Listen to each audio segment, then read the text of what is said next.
Hey, Super Scholars, we're back for another Adventures in Reading with Mrs. Clark, the miraculous journey of Edward Tulane.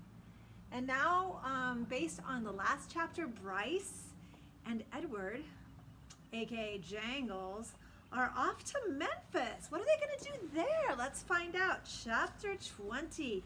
Let me show you the illustration, and that might give you a help with your prediction about what this chapter is going to be about.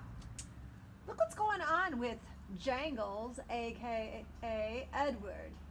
What do you guys think is going to happen in this chapter? Are you ready to find out? How many dancing rabbits have you seen in your life? Bryce said to Edward. I can tell you how many I've seen. One. You. That's how you and me are going to make some money. I seen it the last time I was in Memphis. Folks put on any kind of show right there on the street corner, and people pay 'em for it. I seen it. The walk to town took all night. Bryce walked without stopping, carrying Edward under one arm and talking to him the whole time. Edward tried to listen, but the terrible scarecrow feeling had him come back. The feeling he had when he was hanging by his ears in the old lady's garden. The feeling that nothing mattered, and that nothing would matter ever again. Do you guys think that perhaps Edward is really missing Sarah Ruth and just feeling bad that she's not still around? And not only did Edward feel hollow, he ached. Every part of his china body hurt. He ached for Sarah Ruth. He wanted her to hold him. He wanted to dance for her. And he did dance, but it was not for Sarah Ruth. Edward danced for strangers on a dirty street in Memphis. Bryce played his harmonica and moved Edward's strings, and Edward bowed and shuffled and swayed, and people stopped to stare and point and laugh.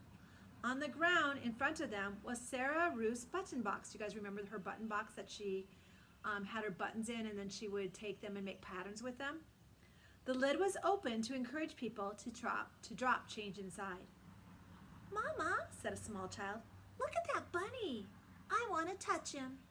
He reached out his hand for Edward. "No," said the mother. "Dirty." She pulled the child back away from Edward.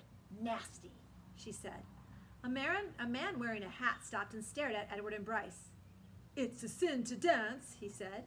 And then after a long pause, he said, "It's a particular sin for rabbits to dance." The man took off his hat and held it over his heart. He stood and watched the boy and the rabbit for a long time. Finally, he put his hat back on his head and walked away. The shadows lengthened. The sun became an orange dusty ball low in the sky. Bryce started to cry. Edward saw his tears land on the pavement. But the boy did not stop playing his harmonica. He did not make Edward stop dancing. What do you guys think? Do you think that he's missing his sister? An old woman leaning on a cane stepped up close to them. She stared at Edward with deep, dark eyes. "Pellegrina?" thought the dancing rabbit. She nodded at him. "Look at me," he said to her. His arms and legs jerked. "Look at me. You got your wish. I've learned how to love. And it's a terrible thing. I'm broken. My heart is broken. Help me." The old woman turned and hobbled away. Hobbled away means she kind of just walked away slowly. "Come back," thought Edward. "Fix me." Bryce cried harder. He made Edward dance faster. Finally, when the sun was gone and the streets were dark, Bryce stopped playing his harmonica. "I'm done now," he said. He let Edward fall to the pavement.